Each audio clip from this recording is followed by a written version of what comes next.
सहनो भुनक्तु सह वीर्यं करवावहै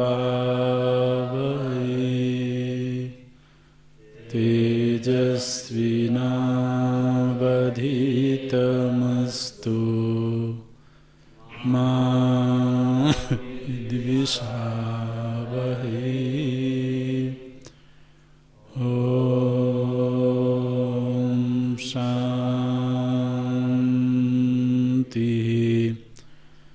शान्ति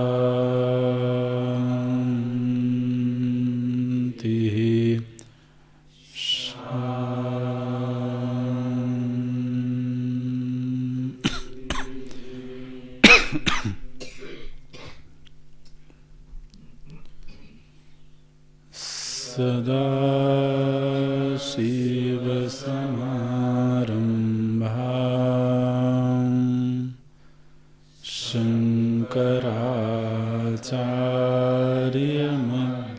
शङ्कराचार्यमध्यमाम् अस्मदाचार्यपर्यन्तां वन्दे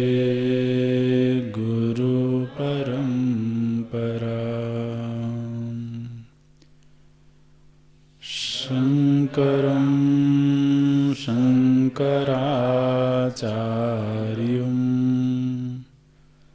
केशवं बादरायणं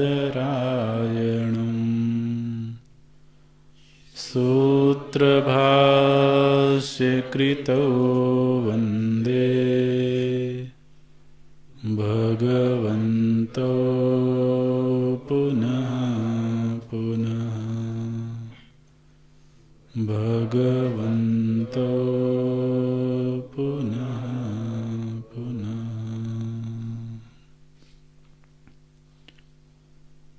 अखण्डं सच्चिदानन्दम् अवाङ्मनसगोचरम् आत्मानम् अखिलाधारम् आश्रयेऽभीष्टसिद्धये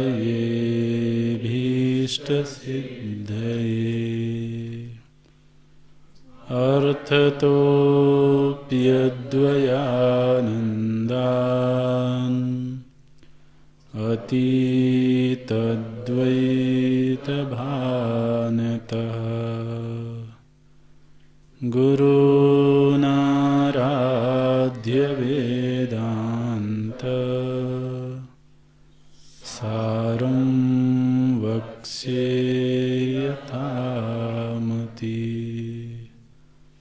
सारं वक्ष्ये।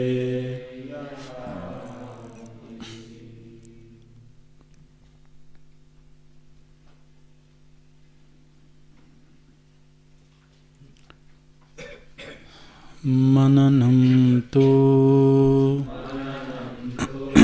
श्रुतस्य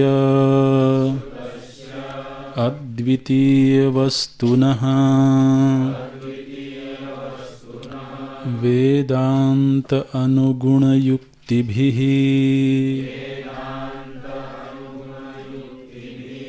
अनवरतम् अनुचिन्तनम् वेदान्तानुगुणयुक्तिभिः अनवरतम् अनुचिन्तनम् विजातीय देहादिप्रत्यय रहित अद्वितीय वस्तु सजातीय प्रत्यय प्रवाहः निदिध्यासनम् समाधिः द्विविधः सविकल्पकः निर्विकल्पकश्च इति तत्र सविकल्पको नाम ज्ञातृज्ञानादि विकल्पलय अनपेक्षया अद्वितीयवस्तुनि तदाकाराकारितायाः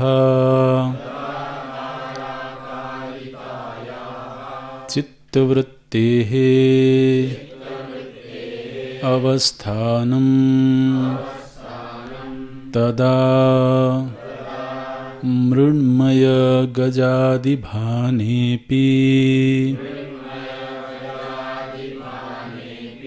मृद्भानवत् द्वैतभाने अपि अद्वैतं वस्तु भासते तदुक्तं दृशिस्वरूपं गगनोपमं परम्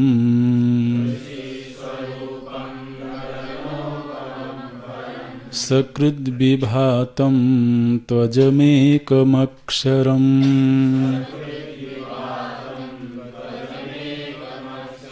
अलेपकं सर्वगतं यदद्वयम्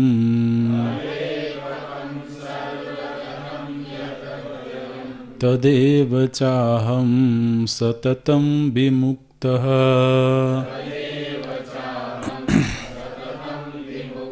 ॐ इति निर्विकल्पकस्तु ज्ञातृज्ञानादिविकल्पलय अपेक्षया अद्वितीयवस्तुनि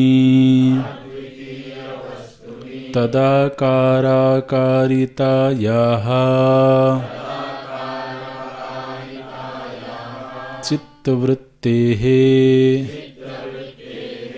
अतितराम् एकीभावेन अवस्थानं तदा तु जलाकाराकारितलवण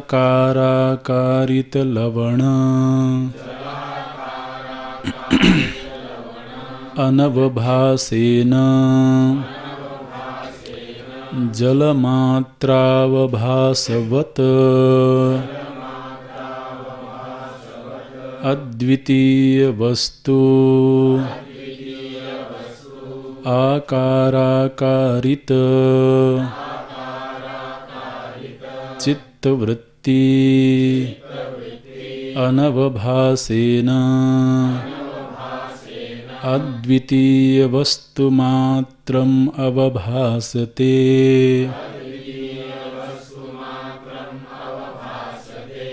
ततश्च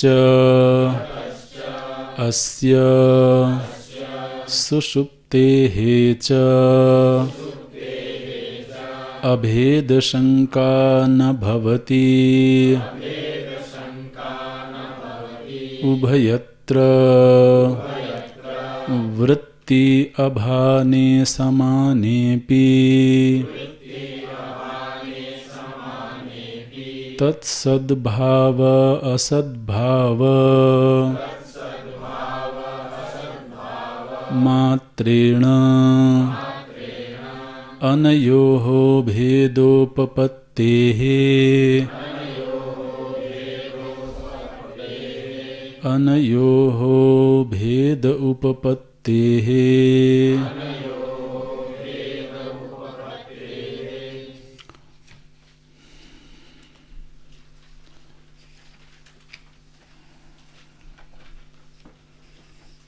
श्रवण के द्वारा वेदांत शास्त्र के तात्पर्य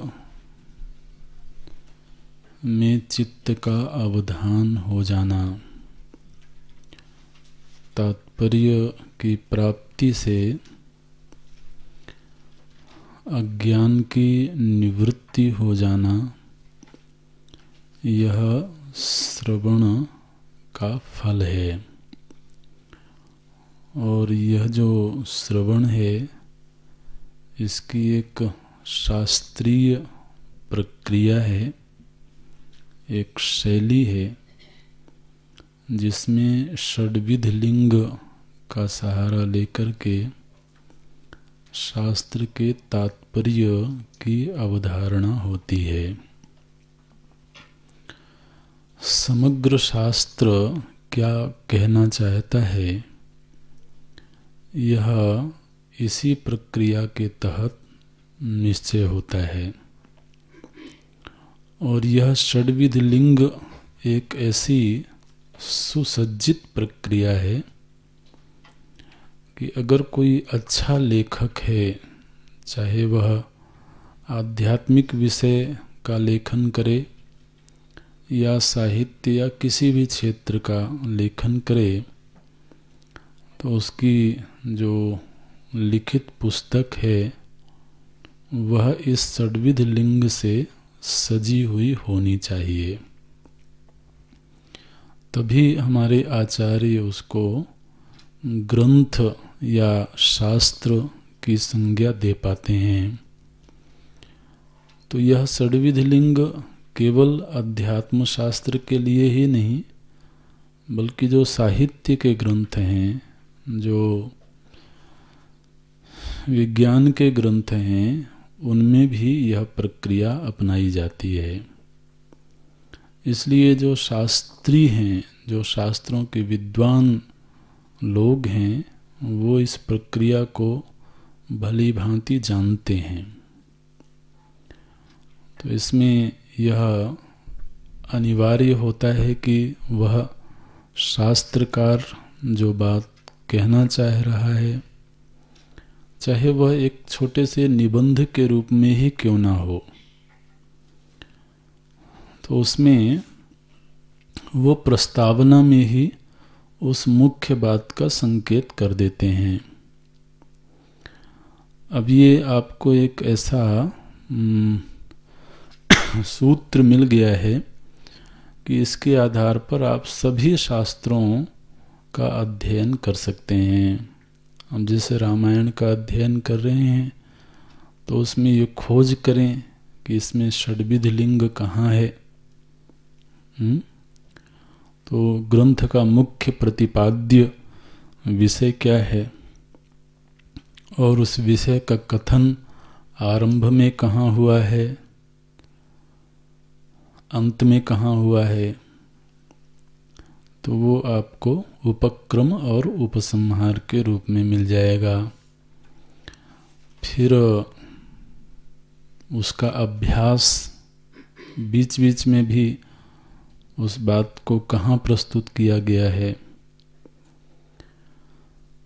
गोस्वामी जी ने कहा कि जो सत्संग होता है, सत्संग का मुख्य उद्देश्य क्या है। बोले, जेहि महा आदि मध्य अवसाना प्रभु प्रतिपाद्य राम भगवाना।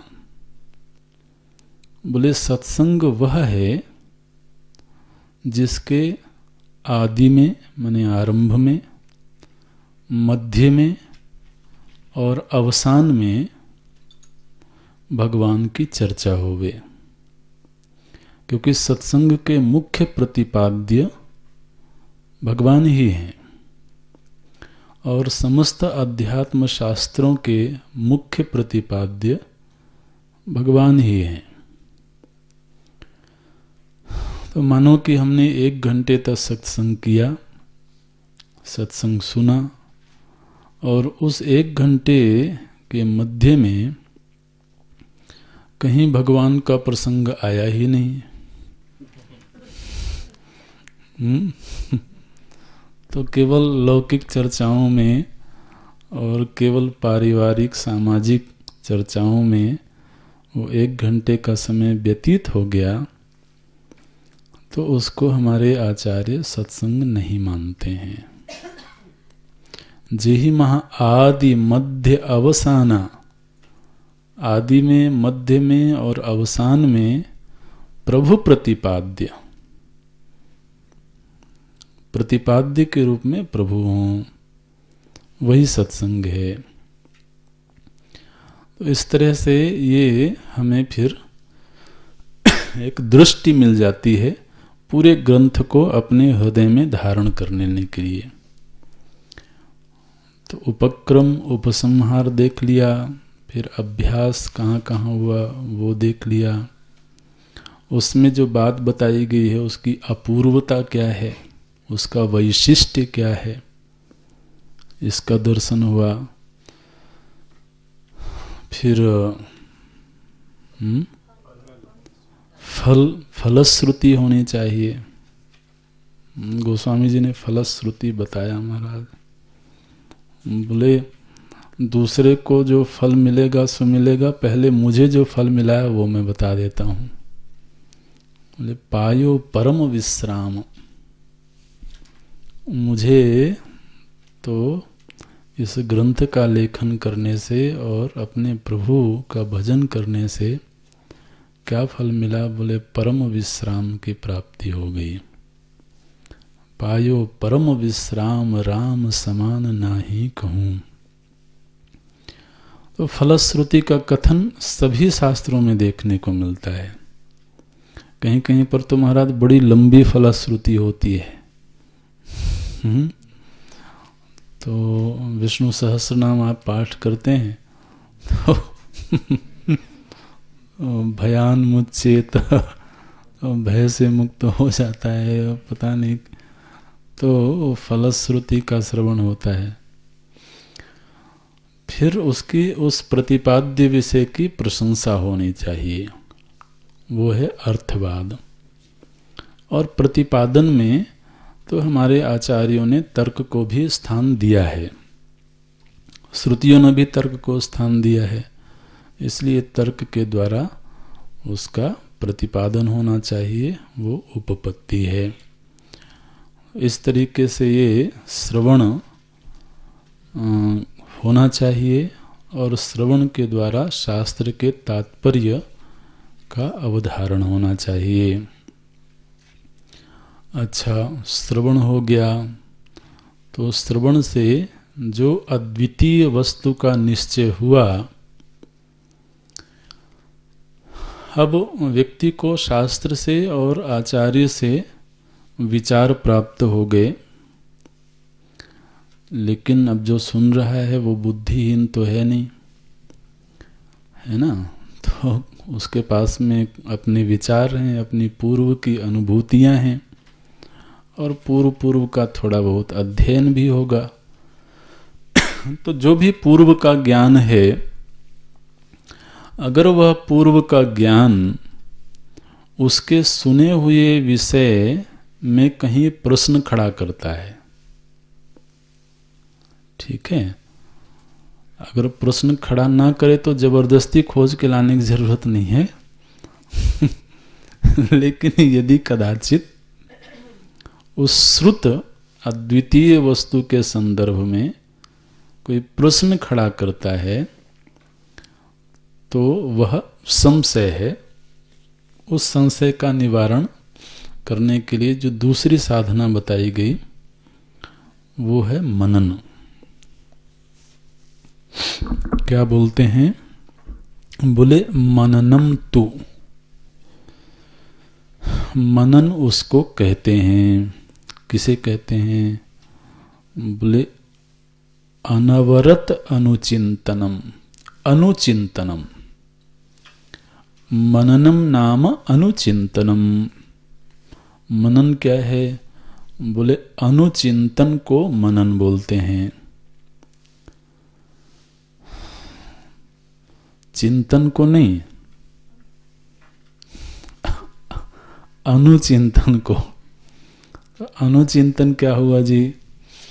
बोले जिस समय पर हम श्रवण कर रहे होते हैं उस समय हमारी बुद्धि साथ साथ चिंतन भी कर रही होती है, ठीक है ना। आचार्य की बुद्धि और हमारी बुद्धि एक साथ चिंतन करे तब तो श्रवण होता है। तो उसी को बोलते हैं ट्यूनिंग होना, ट्यून्ड हो जाना। तो श्रवण काल में हम साथ साथ माने कानों के द्वारा श्रवण हो रहा होता है और बुद्धि उस क्रम से ही चिंतन करती जाती है। तो जब हम साथ साथ चिंतन कर रहे होते हैं तभी असल में वो विषय हमें ग्रहण होता जाता है। और जिस समय हम चिंतन नहीं कर रहे होते हैं, केवल कान सुन रहे होते हैं, उस समय क्या हुआ? बोले सुना तो सही।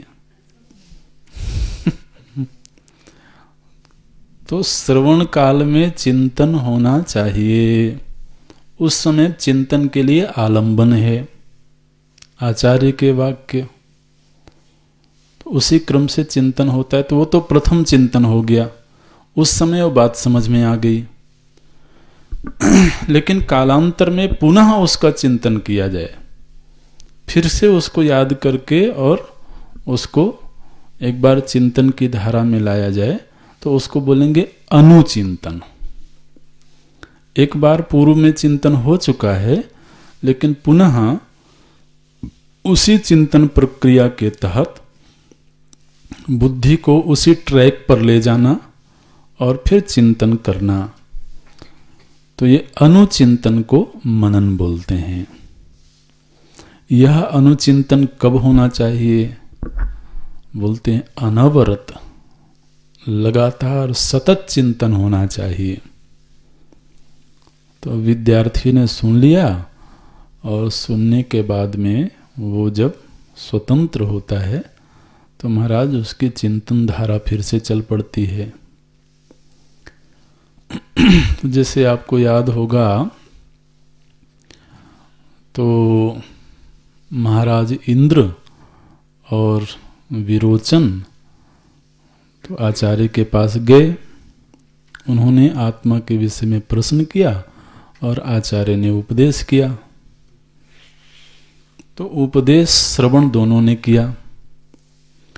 उपदेश श्रवण के बाद उपदेश काल में जो बात समझ में आई, विरोचन उतना ही समझ के चला गया। ठीक है ना, अनुचिंतन नहीं हुआ। लेकिन महाराज इंद्र जब जाते हैं और वो नौका से जब वो पार कर रहे होते हैं, तो उस समय उनकी बुद्धि अनुचिंतन करती है। प्रसंग याद है ना? अरे भैया कम से कम फोटो सीरियल तो याद हो ही जाता है। तो महाराज इंद्र महाराज रास्ते में चिंतन करते जाते हैं। बोले गुरुजी ने तो हमें हमारी ही तस्वीर दिखाई थी, तो तस्वीर तो शरीर की थी, और उन्होंने कहा था कि ये जो तुमको दिख रहा है यही आत्मा है। हमें तो हमारा शरीर दिख रहा था, गुरुजी ने इस शरीर को ही आत्मा कह दिया है। तो विरोचन तो महाराज खुश है, उसको आगे चिंतन करने की जरूरत नहीं महसूस होती है। लेकिन इंद्र चिंतन करते हैं। बोले आत्मा के जो लक्षण गुरुजी ने बताए थे, वो लक्षण इस शरीर में तो घटते हुए नहीं दिखते हैं, तो शरीर कैसे आत्मा हो सकता है? तो प्रश्न कब आया? जब अनुचिंतन हुआ। तो अनुचिंतन की भूमिका समझना कि कई बार कुछ बातें हमें श्रवण काल में ऐसा लगता है कि मानो स्पष्ट हो गई हैं, ऐसा लगता है कि समझ में आ गया है, लेकिन समझ में आ जाने के बाद वो मेरा अपना ज्ञान है, मैंने आई मीन इट, ये मैं भी इस बात को उसी तरह से स्वीकार करता हूँ। ये तब होता है जब हम अनुचिंतन करते हैं और फिर हमारी बुद्धि उसको ग्रहण कर लेती है कि हाँ ये जो सुना था ऐसा ही सत्य होगा और अन्यथा हो नहीं सकता है। तो ये अनुचिंतन, ये अनवरत होना चाहिए। अच्छा, अनुचिंतन के लिए तो तरीका क्या है? तो बोलते हैं श्रुतस्य अद्वितीय वस्तुनः, श्रवण काल में जो अद्वितीय वस्तु का हमें ज्ञान प्राप्त हुआ है, अब उस अद्वितीय वस्तु के संदर्भ में वेदांत अनुगुण युक्ति भी, वेदांत शास्त्र में जो युक्तियां बताई गई हैं, जो तर्क बताए गए हैं, उन तर्कों का सहारा लेकर के और उस सुने हुए विषय का बार बार चिंतन करना, युक्तियों के सहारे माने तर्क के सहारे उस श्रुत विषय का बार बार चिंतन करना, अनुसंधान करना।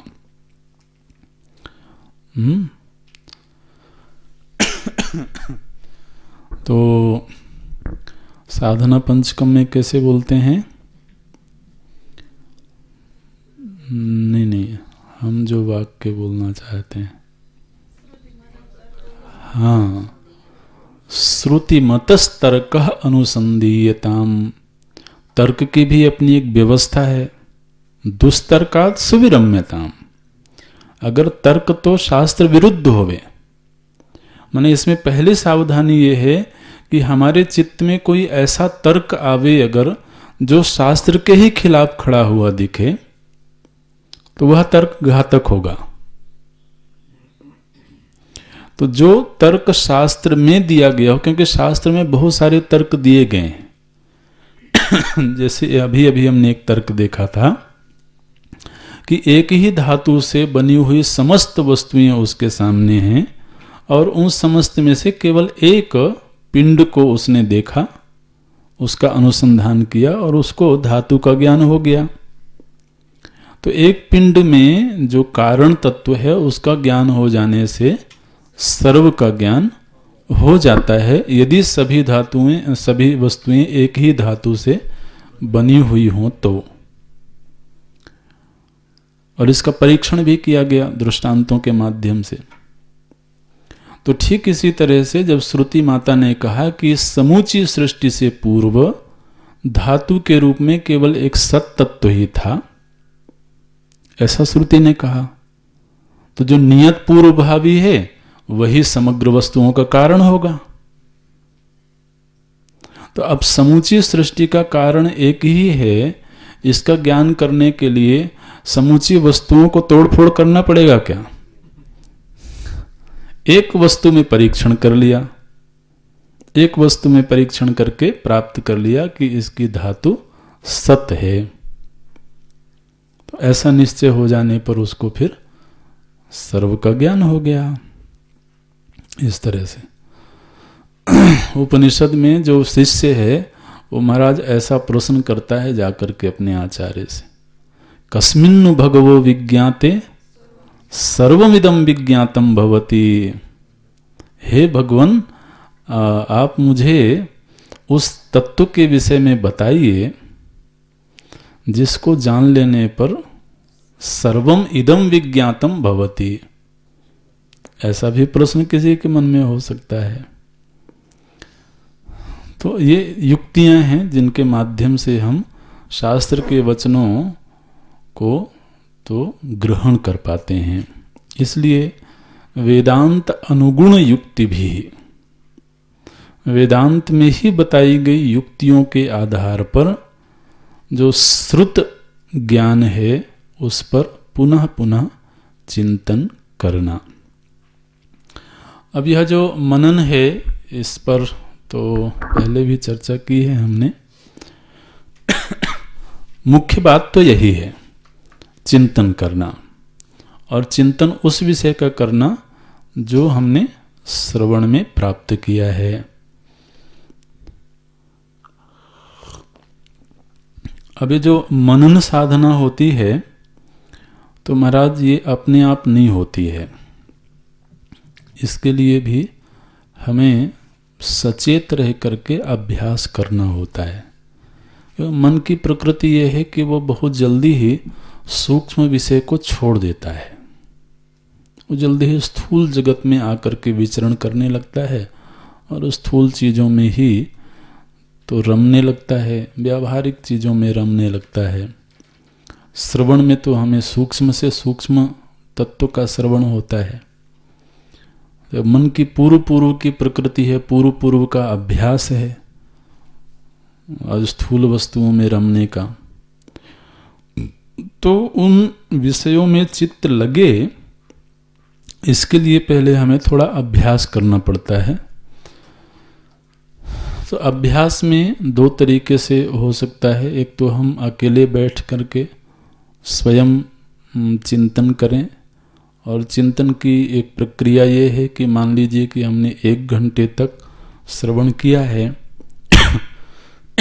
तो उस 1 घंटे में आचार्य के द्वारा जिस क्रम से विषय की प्रस्तुति की गई,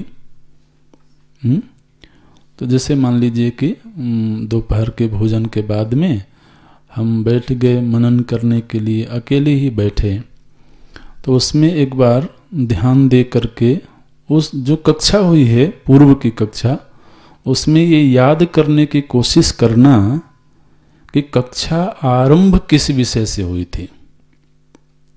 ठीक है, किस विषय को लेकर के कक्षा आरंभ हुई, फिर उस विषय का कैसे विस्तार किया गया, फिर उस विषय का कैसे समापन हुआ, नए विषय में कैसे प्रवेश हुआ। तो उस 1 घंटे के दरमियान आचार्य के द्वारा जिस क्रम से विषय प्रस्तुति हुई, जिस क्रम से विषय को बताया गया, रखा गया, तो चूंकि वो हमारा श्रुत है, हमने उसी क्रम से सुना है, तो उस क्रम को एक बार पुनः चित्त में प्रकट करना, ये माने चिंतन की एक प्रक्रिया होती है। तो उससे क्या होता है कि पूरा का पूरा सुना हुआ एक बार हमारे चित्त में स्फुरित हो जाता है। और इसके लिए महाराज हम ऐसा अनुभव करते हैं कि श्रवण के बाद कुछ समय तक व्यक्ति को शांत रहना चाहिए। प्रायः ऐसा होता है कि व्यक्ति जैसे ही श्रवण काल पूरा हुआ और एकदम से ही बहिर्मुखी हो गया, एकदम से ही वो चर्चा में लग गया, तो वो श्रुत जो वस्तु है वो तुरंत ही मिटने लगती है। तो कम से कम कुछ काल के लिए उसको शांत रहने का अभ्यास करना चाहिए। और शांत रह करके अगर थोड़ा बहुत स्मृति आवे श्रवण काल की, तो स्मरण करे नहीं, कम से कम शांत रहे, तो उससे भी बड़ा लाभ होता है। और फिर जब वो अपने कार्यों से निवृत्त हो जाए तो फिर उसको पुनः पुनः याद करने की कोशिश करे।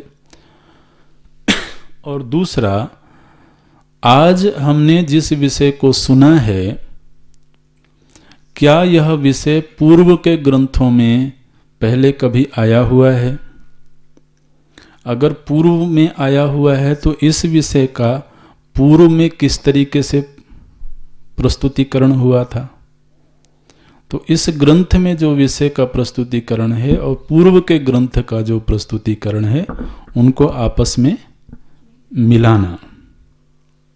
जैसे अधिकारी प्रकरण है तो पूर्व के ग्रंथों में भी कहीं कहीं आया, तो अब उन ग्रंथों में अधिकारी के विषय में क्या बात कही गई थी, वर्तमान प्रकृत ग्रंथ में क्या बात कही गई है, इसमें नई बात क्या कही गई है, इस तरीके से।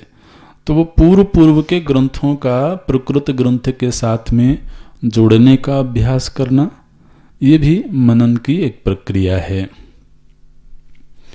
और फिर ये तो अकेले में होता है, और फिर समूह में मनन करना।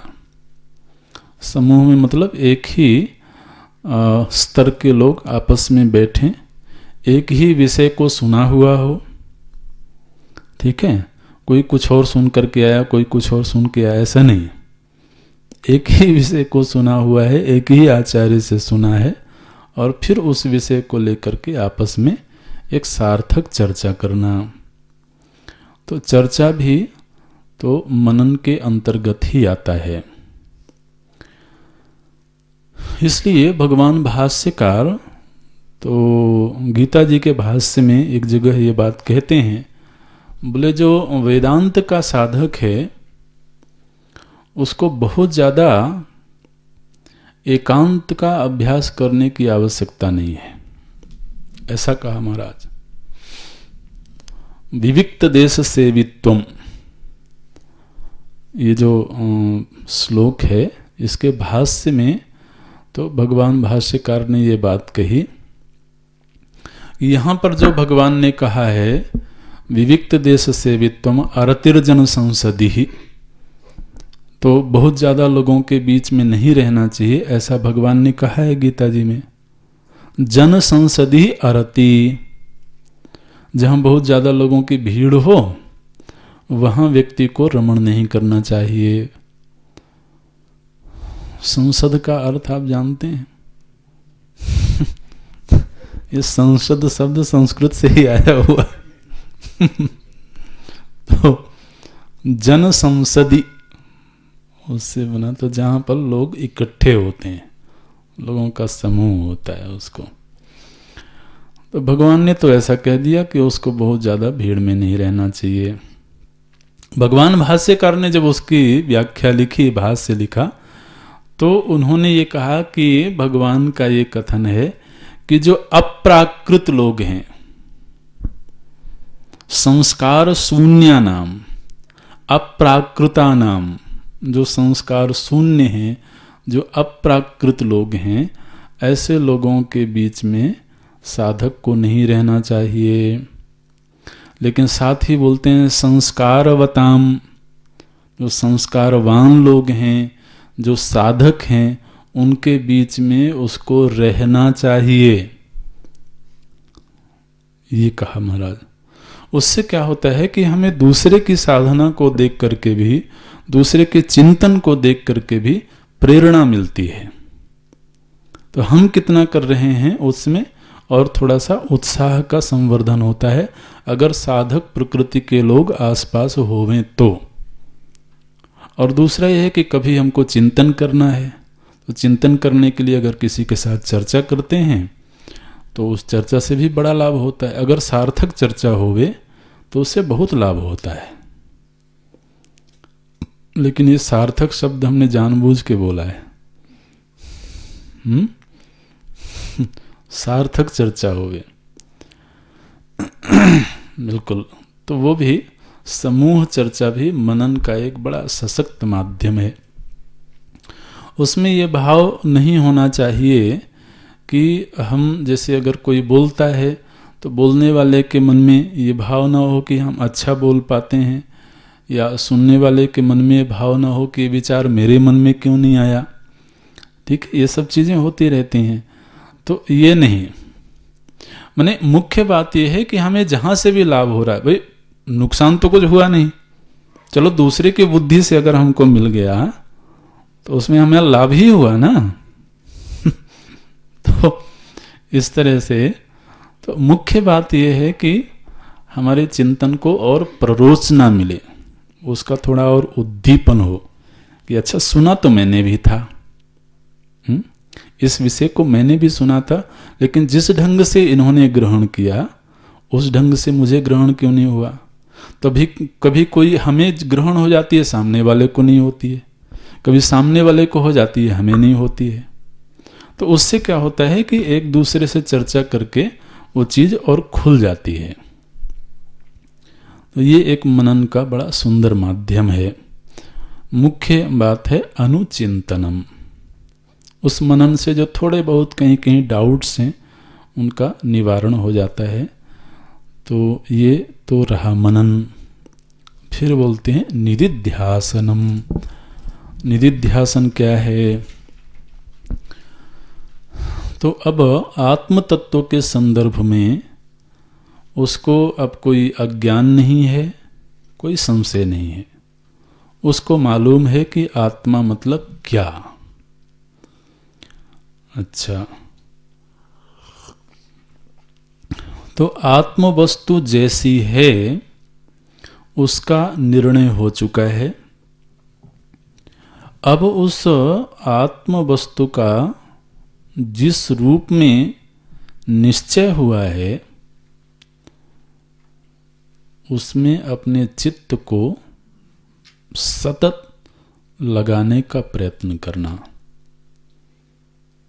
माने आत्मवस्तु अपरिच्छिन्न है, तो अपरिच्छिन्नता में चित्त को समाहित करना। अपरिच्छिन्नता माने क्या? तो पूर्व से उसका स्पष्ट है कि अपरिच्छिन्न किसको बोलते हैं। जो देश में अपरिच्छिन्न है, जो काल में अपरिच्छिन्न है, जो वस्तु में अपरिच्छिन्न है, ऐसी जो अद्वितीय आत्मवस्तु है, उसमें चित्त को बार बार समाहित करने का प्रयत्न करना। ऐसा जब करेंगे तो बीच बीच में अपने जीवत्व की स्मृति होगी, है ना, अपने व्यक्तित्व की स्मृति होगी। तो जो अपने व्यक्तित्व की स्मृति है वह आत्मा की प्रकृति के विरुद्ध है। माने आत्मा की प्रकृति और जीव की प्रकृति ये दोनों विजातीय हैं, दोनों की जाति अलग अलग है। ठीक है ना। जीव सीमित है, जीव अल्पज्ञ है, जीव एक देशीय है, एक कालिक है, एक वस्तु में है, जबकि आत्मवस्तु अपरिच्छिन्न है, सर्वगत है, चैतन्य मात्र है, सर्वांतर है, सूक्ष्म है। तो इसलिए दोनों की प्रकृति में विजातीयता है। तो क्या बोलते हैं? विजातीय देहादि प्रत्यय। आत्मा के विजातीय कौन है? देह आदि, देह, इंद्रिय, मन, बुद्धि, ये सब आत्मा के विजातीय हैं। इसलिए ये जो विजातीय प्रत्यय हैं, प्रत्यय माने वृत्ति, तो जो भी ये विजातीय वृत्तियां हैं इन विजातीय वृत्तियों का वो त्याग करे, माने प्रयत्न पूर्वक वो इसको भुलाने का प्रयत्न करे, भुलाने की कोशिश करे। इस समय मैं देह हूँ, इस समय मैं श्रोता हूँ या मनता हूँ या ध्याता हूँ, इस समय ध्यान की क्रिया हो रही है, मैं एक कमरे में बैठा हुआ हूँ, मैं स्त्री हूँ, पुरुष हूँ, ब्रह्मचारी हूँ, ये जितने भी अहम संबंधी पहचाने हैं ये सब आत्मा के विजातीय हैं। तो इसलिए इन विजातीय अनुभूतियों को वो छोड़े। क्या बोल रहे हैं? विजातीय देहादि प्रत्यय रहित चित्त को थोड़ी देर के लिए उस भूमि में ले जाए, उसको उस धरातल पर ले जाए जिस धरातल पर ये सारी स्मृतियां लुप्त हो जाएं। तो चित्त निर्विकार हो गया? बोले नहीं, चित्त में कोई विषय नहीं रहा ऐसा नहीं। तो उसे सजातीय प्रत्ययों को लाना, विजातीय का त्याग करना और सजातीय मतलब आत्मा के संदर्भ में आत्मा के जो लक्षण बताए गए हैं उन लक्षणों को पुनः पुनः चित्त में प्रकट करना। तो जैसे आत्मा का एक लक्षण बताया गया सत, वो ध्यान करता है कि जो अहम का स्वरूप है वह सत है, माने अजन्मा है, मरण रहित है। तो आत्मा के संदर्भ में जो सजातीय विचार हमको प्राप्त हुए हैं, आत्मा के लक्षण इत्यर्थ, उन लक्षणों को चित्त में पुनः पुनः लाना और मैं मनुष्य आदि हूं ये जो प्रत्यय हैं इनको छोड़ना।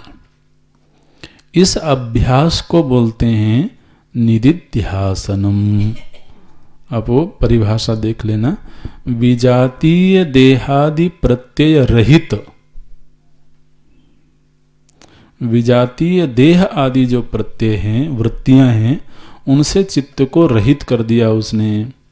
लेकिन अद्वितीय वस्तु सजातीय प्रत्यय प्रवाह, तो निधिध्यासन माने चित्त को किसी वस्तु में एकाग्र कर देना या चित्त को निर्विषय बना देना, ऐसा नहीं। वेदांत में निधिध्यासन की प्रक्रिया बिल्कुल स्पष्ट है। आगे समाधि का प्रकरण आएगा तो फिर उस पर दूसरी चर्चा होगी। लेकिन यहाँ पर निधिध्यासन ये है कि श्रवण से उसको अद्वितीय आत्मा के संदर्भ में कोई अज्ञान नहीं है, उसको लगता है कि आत्मा ऐसी ही है, कोई संशय भी नहीं है। तो अब अज्ञान और संशय रहित आत्मा का जो यथार्थ उसको मालूम हुआ है, उसको पुनः पुनः चित्त में प्रकट करना, उसके लिए उसको शब्दों का सहारा लेना होगा। ठीक है ना, जैसे शब्दानुविद्ध समाधि बताई गई है। तो शब्दानुविद्ध समाधि क्या है? वो आत्मा संबंधी जो लक्षण बताए गए हैं, उन्हीं लक्षणों के आधार पर वह पुनः पुनः आत्मा का चिंतन करता है। और ऐसा करने के लिए उसको पूर्व तैयारी ये करना है कि उसको थोड़ी देर के लिए ये भुला देना है कि मैं व्यक्ति हूँ या मनुष्य हूँ या स्त्री हूँ या पुरुष हूँ या ब्रह्मचारी हूँ, क्योंकि यही देहादि प्रत्यय हैं, देह संबंधी प्रत्यय हैं। तो देह संबंधी प्रत्यय जब तक आते रहेंगे तब तक विजातीय प्रवाह चलता रहेगा। उसको विजातीय प्रवाह को रोक देना है, रहित कर देना है।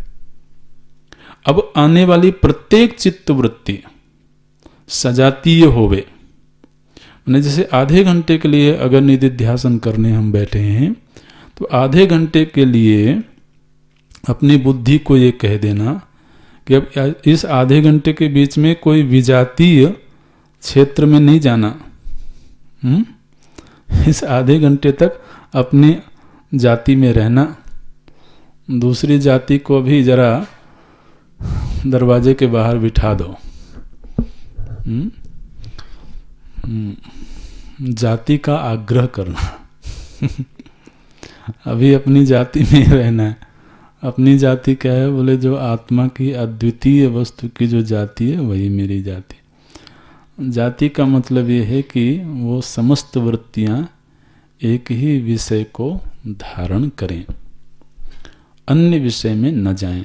उस एक ही विषय में रहने के लिए उसे जितने लक्षणों की जरूरत है, आत्मा के इतने सारे लक्षण बताए गए। वो अद्वितीय है, वो एक है, वो असंग है, वो त्रिकाला बाधित है, वो चित स्वरूप है, वो आनंद स्वरूप है। बहुत लक्षण बताए गए। वो लक्षण इसलिए बताए गए कि वो इन्हीं लक्षणों के आधार पर अपने चित्त में सजातीय वृत्ति का प्रवाह करे। तो ये है महाराज निधिध्यासन। विजातीय देहादि प्रत्यय रहित अद्वितीय वस्तु सजातीय प्रत्यय प्रवाह। अद्वितीय वस्तु को बीच में रखा गया है। मैंने जो अद्वितीय वस्तु के विजातीय हैं उनको छोड़ देना, और अद्वितीय वस्तु के जो सजातीय हैं उनको ग्रहण करना, उनका अभ्यास करना। यह अभ्यास ही निधिध्यासन कहलाता है। सरल भाषा में तो गुरु जी ऐसे बोलते हैं, सुने हुए और गुने हुए विषय में, सुने हुए, गुने हुए और ग्रहण किए हुए कि हाँ ऐसा ही सत्य है, विषय में चित्त को समाहित कर देना, ये तो निधिध्यासन है। अच्छा, और श्रवण की चर्चा हो गई, मनन और निधिध्यासन की चर्चा हो गई। अब समाधि की चर्चा करते हैं। बोले समाधि द्विविधा, समाधि दो प्रकार की होती है। सविकल्पकः निर्विकल्पक। तो सविकल्पक और निर्विकल्पक दो तरह की समाधि होती है। अच्छा, तत्र सविकल्पकः, तो समाधि शब्द का मुख्य अर्थ तो है समाधीयते, है ना, वृत्ति को समाहित कर देना। समाधीयते सर्वावृत्तयः यस्मिन् अवस्थायाम। समाधि शब्द के हमारे शास्त्र में, वेदांत शास्त्र में 2 अर्थ बताए गए हैं। समाधि का एक अर्थ होता है एक अवस्था विशेष, और समाधि का एक अर्थ है आत्मा। तो इन दोनों की परिभाषा में थोड़ा सा तो भेद हो जाता है, लगभग एक जैसी ही है। तो समाधि की परिभाषा क्या है? बोले समाधीयते सर्वावृत्तयः यस्मिन् अवस्थायाम। जिस अवस्था विशेष में हमारे चित्त की समस्त वृत्तियां समाहित हो जाएं, उस अवस्था को, किसकी अवस्था? चित्त की। चित्त की वह अवस्था जिस अवस्था में समस्त वृत्तियां समाहित हो जाएं, उस चित्त की अवस्था को समाधि कहते हैं। फिर से बोलने की जरूरत है, सरल है। समाधीयते सर्वावृत्तयः यस्मिन् अवस्थायाम तत्समाधि। उसको समाधि माने उस अवस्था को समाधि कहते हैं। अच्छा, और बिल्कुल यही परिभाषा आत्मा के संदर्भ में भी लगती है। समाधीयते सर्वावृत्तयः यस्मिन् आत्मनि। जिस आत्म वस्तु में समस्त वृत्ति समाहित हो जाएं, माने वहां जाकर के बाधित हो जाएं, उस आत्म वस्तु को भी समाधि कहते हैं। वो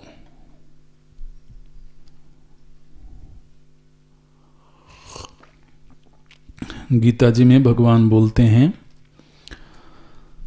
श्रुति विप्रतिपन्नाते यदा स्थास्यति निश्चला कुत्र।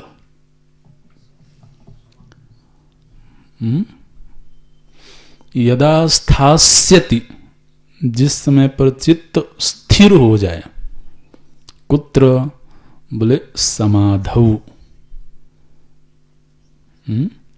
श्रुति विप्रतिपन्नाते ते बुद्धि। यदा श्रुति विप्रति मतलब श्रवण करने के बाद और चिंतन करने के बाद जिस अंतिम तत्व का निश्चय किया है, उस तत्व में चित्त स्थिर हो जाए। श्रुति विप्रतिपन्नाते यदा स्थास्यति इदानीम न चलति। अब उसकी बुद्धि कहीं और जाना नहीं चाहती है। कैसी हो गई? बोले स्थिर हो गई। किसमें स्थिर हो गई? समाधौ। तो वहां समाधौ शब्द का अर्थ भगवान भाष्यकार करते हैं आत्मनि, आत्म तत्व में, अद्वितीय वस्तु में चित्त बिल्कुल निश्चेष्ट हो गया। तो आत्मा शब्द का अर्थ, समाधि शब्द का अर्थ आत्मा भी होता है। यहाँ पर समाधि अवस्था के संदर्भ में बोलते हैं। बोले समाधि 2 तरह की होती है, सविकल्पक और निर्विकल्पक। तो सविकल्पक मतलब विकल्प सहित, ठीक है ना, और निर्विकल्पक मतलब विकल्प रहित। और विकल्प का अर्थ है ध्याता, ध्यान और ध्येय। ये जो त्रिपुटी होती है, इसी को विकल्प बोलते हैं। समाधि के संदर्भ में जब विकल्प शब्द का प्रयोग किया जाता है, तो इस विकल्प शब्द का अर्थ होता है त्रिपुटी, ध्याता, ध्यान और ध्येय, ज्ञाता, ज्ञान और ज्ञेय, इसको भी त्रिपुटी बोलते हैं। तो बोले तत्र सविकल्पक नाम, सविकल्पक उसको बोलते हैं। किसको बोलते हैं सविकल्पक? तो सविकल्पक समाधि की परिभाषा यहाँ पर देते हैं। बोले ज्ञात्री ज्ञान आदि विकल्प, जो ज्ञात्री ज्ञान और आदि पद से, तो ज्ञाता ज्ञान और ज्ञेय इन तीनों को ले लेना है। तो ज्ञात्री ज्ञान आदि विकल्प लय अनपेक्षया, माने जिस समय पर व्यक्ति जब समाधि कर रहा है, माने जिस समय वो ध्यानाभ्यास कर रहा है, उस समय उसको इस त्रिपुटी को भंग करने की अपेक्षा नहीं है। माने उसको ये अपेक्षा नहीं है कि मैं ध्यान कर रहा हूं, इसको मैं भुला दूं। ठीक है, मैं ध्यान कर रहा हूं, यह स्मृति बनी रहे, कोई बात नहीं। ध्यान की क्रिया हो रही है, उस क्रिया की स्मृति बनी रहे, उसमें भी कोई दिक्कत नहीं है। ध्येय विषय में तो चित्त को समाहित करना, इसलिए उसकी तो स्मृति चाहिए ही। लेकिन उसके मन में अभी आग्रह नहीं है कि मैं इस त्रिपुटी को भुलाना चाहता हूं। मैं ध्यान कर रहा हूं, ध्यान की क्रिया हो रही है, ध्यान का विषय मेरे सामने है, उस ध्येय विषय में मैं चित्त को लगातार समाहित करने का अभ्यास कर रहा हूं। माने वहां कहीं एक कर्तृत्व भी छिपा हुआ है, बहुत सूक्ष्म स्तर पर कर्तृत्व भी छिपा हुआ है कि मैं अपने चित्त को इस अद्वितीय वस्तु में समाहित कर रहा हूं। तो उस समय मैं हूं और मैं यह क्रिया कर रहा हूं, ये इन स्मृतियों का लोप नहीं हुआ है। तो क्या बोलते हैं? लय अनपेक्षया, लय की अपेक्षा नहीं है, अनपेक्षया। आगे जब निर्विकल्प समाधि की बात आएगी तो वहां पर कहा जाएगा अपेक्षया। यहां पर क्या बोलते हैं? अनपेक्षया। किसकी अपेक्षा नहीं है? बोले लय की अपेक्षा नहीं। किसके लय की? ज्ञात्री ज्ञान आदि विकल्प।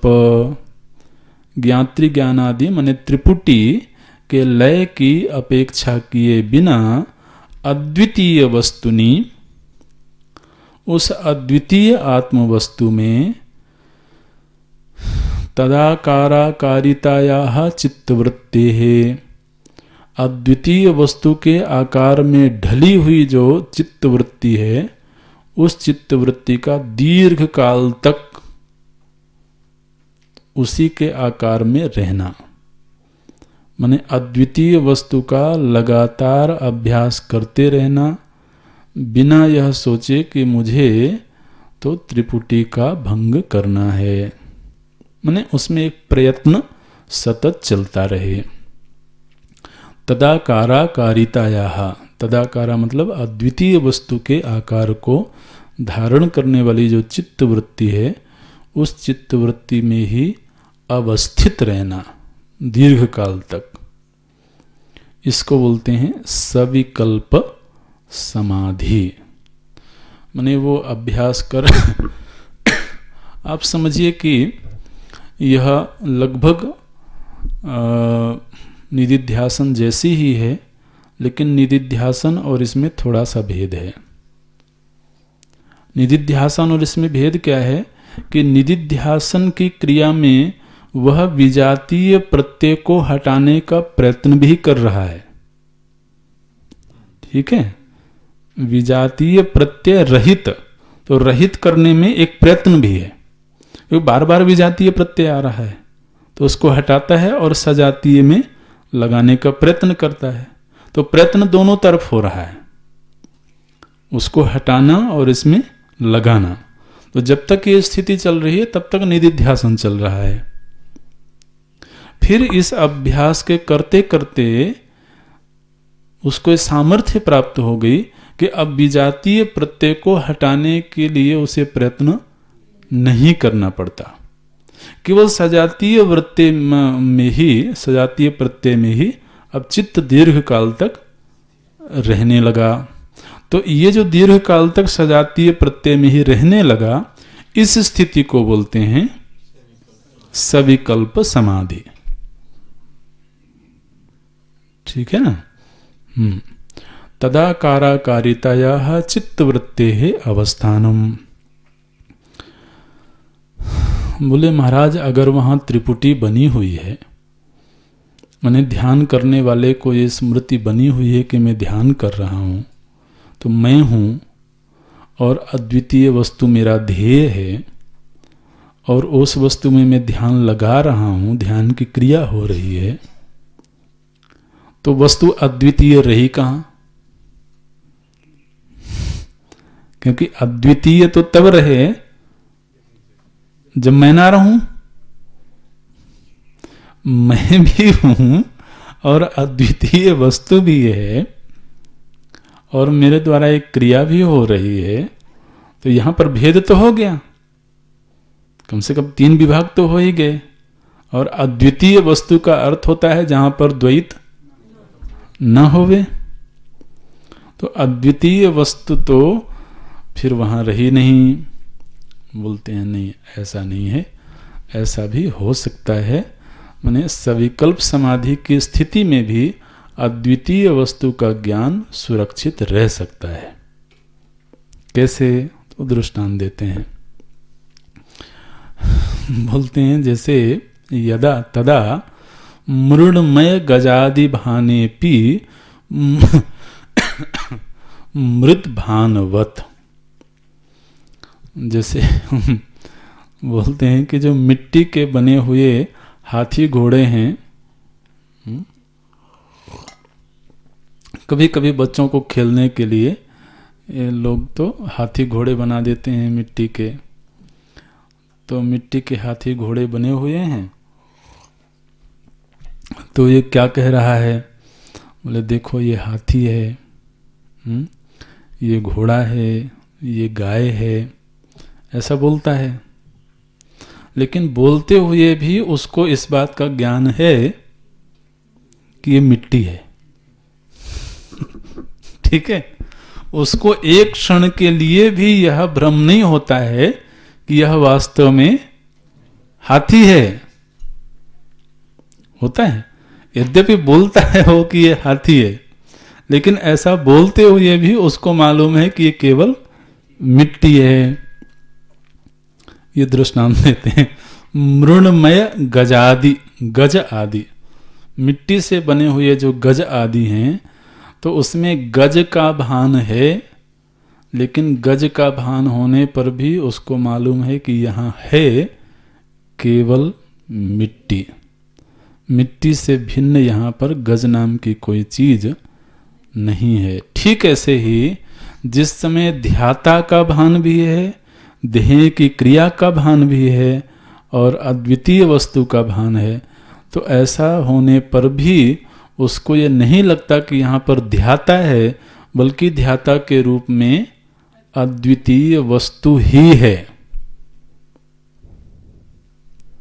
ध्याता की स्मृति होने पर भी वस्तु क्या है? अद्वितीय वस्तु है। जैसे वहां हाथी का ध्यान होने पर भी उसको केवल इतना ही पता है कि यहां केवल और केवल मिट्टी है। इस तरह से तदा मृण्मय गजादि भानेपि मृद भानवत, केवल मिट्टी का ही भान बना हुआ है। ठीक इसी तरह से द्वैत भाने अपि, द्वैत का भान रहने पर भी अद्वैतम वस्तु भासते, उसको ये ज्ञान बिल्कुल स्पष्ट है कि वस्तु तो केवल अद्वैत तत्व ही है। इस स्थिति को बोलते हैं सविकल्प समाधि।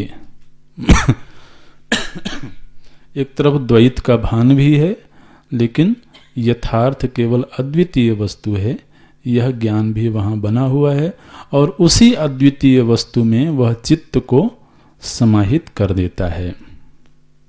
यह सविकल्प समाधि। इसके लिए एक उदाहरण देते हैं इस श्लोक का। दृशि स्वरूपम गगनोपमं परम सकृद विभातं त्वजमेकमक्षरम् अलेपकं सर्वगतं यदद्वयं तदेव चाहं सततं विमुक्तः। ओम इति। तो इस श्लोक का उद्धरण दिया गया है, अगली कक्षा में देखते हैं।